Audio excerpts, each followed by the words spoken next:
Church of South India diocese of Medak holy Trinity church Bolarum estate సమర్పిస్తూ ఉన్న daily Bible డివోషన్స్ని వీక్షిస్తూ ఉన్న ప్రియాతి ప్రియమైన స్థానిక సంఘ సభ్యులందరికీ, అదేవిధంగా దేశ విదేశాలలో ఉన్న సంఘ సభ్యులందరికీ, నేటి కార్యక్రమాన్ని వీక్షిస్తూ ఉన్న ప్రియ ప్రేక్షకులందరికీ పేరు పేరున మా హృదయపూర్వక స్వాగతాన్ని తెలియజేస్తూ ఉన్నాం.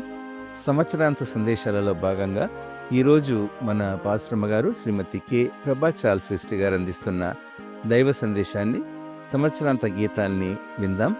Give thanks to the lord in all circumstances, ప్రతి విషయంలో దేవునికి కృతజ్ఞతాస్తుతులు చెల్లించుడి అనే పాస్టమ్మ గారి సందేశాన్ని వినక మునుపు, ఈ సంవత్సరమంతా దేవాది దేవుడు మనందరినీ కాపాడిన విధానానికై, ఆయన చేసిన మేలులకై, ఉపకారంబులకై ఆయనకు కృతజ్ఞతలు చెల్లించుకుందాం.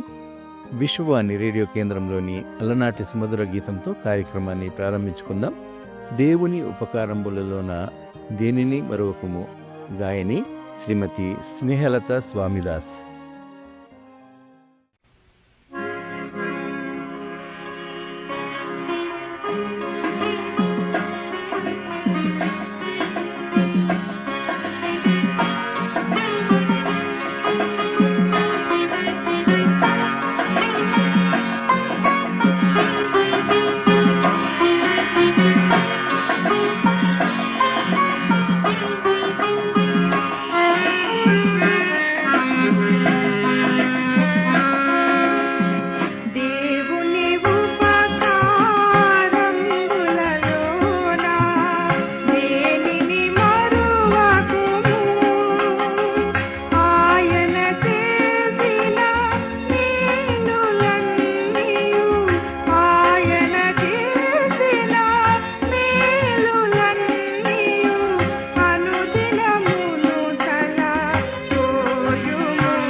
ఉదయకాల ధ్యానాన్ని వీక్షిస్తున్న ప్రేక్షకులకు మరియు సంఘ సభ్యులకు శుభములు తెలియజేస్తూ, ఈ చివరి దినాన మనము దేవునితో ఏ విధంగా గడిపాము అన్న విషయాన్ని తెలియపరుస్తూ కొన్ని విషయాలను తెలుసుకుందాం. ఫిలిప్పీయులకు రాసిన పత్రిక 4వ అధ్యాయము 6 నుండి 7 వరకు. ఫిలిప్పీయులకు రాసిన పత్రిక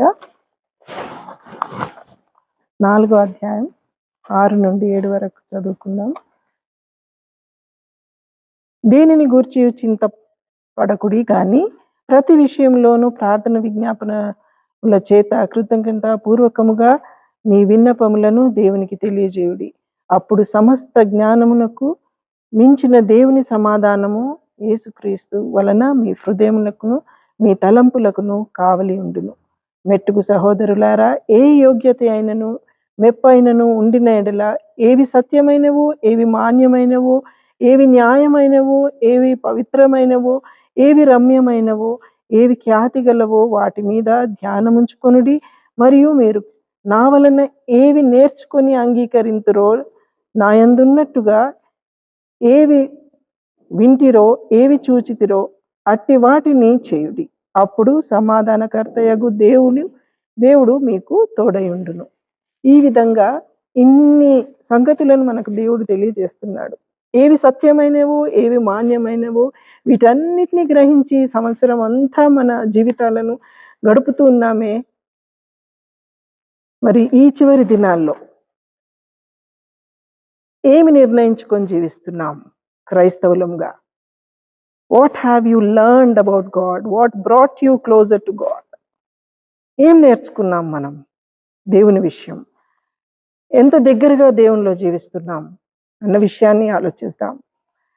ఎన్నో సంవత్సరాలు గడిచిపోయినాయి మన జీవితాల్లో. ఈ చివరి దినాన నూతన సంవత్సరం వస్తుందన్న ఆశతో ఉండి మన చెడు అలవాట్లను మానుకుందాము అన్న నిర్ణయం కూడా తీసుకుంటామేమో. కానీ మళ్ళీ we may go on repeat the same thing. There may not be a change in our life.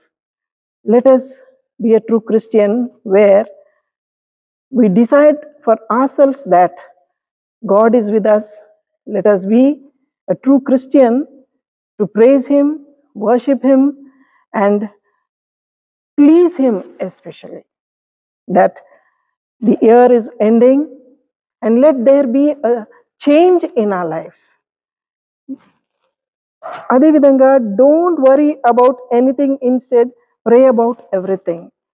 ఏ విషయంలో కూడా దేని విషయమైనా బాధపడకుండా, మనకు ఎలాంటి సంభవిస్తున్నాయేమో జీవితంలో అని మనము ఒకలాంటి దిగులుతో జీవిస్తున్నామేమో, వాటి నుండి దూరంగా ఉండి దేవుడు మనతో ఉన్నాడని. Yes, a living God is with us. A caring God is with us to protect us. The whole year He has protected us. Can't He look after us for the coming years? Let us prepare ourselves to be strong in God. Remember the whole year that His faithfulness and praise was with us. He loved us, how faithful He was towards us. We have praised Him, we have worshipped Him. Are we going back? Are we away from God? మనం దేవునికి దూరంగా ఉండి జీవిస్తున్నామా? ఆయన ఇన్ని విధాలుగా మనల్ని ప్రేమిస్తూ, ఇంతగా మనల్ని ఆశీర్వదించి ఈ సంవత్సరం అంతా కాపాడిన దేవుడికి మనం ఏమి చెల్లిస్తున్నాము? మనం ఏ విధంగా ఆయనను పూజిస్తున్నాం? ఏ విధంగా ఆయనను ఆరాధిస్తున్నాం? ప్రేమిస్తున్నామా? ద్వేషిస్తున్నామా? ఒక బిట్టనెస్ మనలో ఉందా? ఓ ద్వేషం ఉందా మనలో? ఈర్ష్య, పగ ఇవన్నీ పెట్టుకొని మనం దేవుణ్ణి ఆరాధించలేము. కనీసము ఈ లాస్ట్ డేనన్న ఒక రిపెంటెన్స్ మనలో కలిగి, క్రైస్తవులముగా మనలో ఒక మార్పు అన్నది కలిగి, ఒకరి ఎడల ఒకరము ప్రేమ, ఐక్యత, సమాధానం కలిగి జీవించడానికి మనం సిద్ధపడదాం. చివరి దినాల్లో ఉన్నాం. The world is going to end. We are seeing so many things around us. In spite of that, we are still standing firm with our sinful life. Let there be a change in our attitude. Let there be a new life that pleases God. ఒక కొత్త జీవితం, ఒక కొత్త అనుభవం దేవునిలో కలిగి జీవించడానికి మనము క్రైస్తవులంగా జీవిస్తాం. నామకార్థంగా కాకుండా, నామినల్గా కాకుండా. We have a living God where we are praising Him every day. Are we praying in a wholehearted way? హృదయపూర్వకమైన ప్రార్థన చేస్తున్నామా? వట్టి పెదవులతో చేస్తున్నామా? ఆ ప్రార్థన దేవుని మట్టుకు వెళ్తుందా? గ్రహించి కనీసము ఒక మార్పు మనలో కలిగి మన పిల్లలను ఏ విధంగా మనము సెట్ రైట్ చేసుకొని కేవలము లోకరీతిగా కాకుండా ఒక పండుగ ఒక ఫెస్టివల్గా మనము ఒక న్యూ ఇయర్ చేసుకుంటున్నామన్న ఆలోచనలో ఉండకుండా ఒక మార్పు మనలో కలిగి మన పిల్లలకు ఆత్మీయమైన జ్ఞానాన్ని దేవుడు ఇయ్యాలన్న ప్రార్థనలో గడిపి ఒక మంచి జీవితం బిడ్డలు ఈ భయంకరమైన దినాల్లో భయంకరమైన అలవాట్లతో ఎంతో దూరంగా ఉంటున్నారు యవనస్తులు. వారి కొరకు మరి ముఖ్యంగా ప్రార్థించి మనము తల్లిదండ్రులంగా మన బాధ్యతను నెరవేరుస్తూ ఈ చివరి దినాన ప్రార్థనలో గడిపి దేవునికి దూరంగా ఉండకుండా ఒక ఆత్మీయమైన జీవితం మనం కలిగి ఉన్నట్టయితే మన పిల్లలు కూడా మనతో ఏకీభవించి ఆయనలో జీవించడానికి అవకాశం కలుగుతుంది. దేవుడి వాక్యాన్ని దీవించుగాక.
కనుడ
నిత్య జీవపు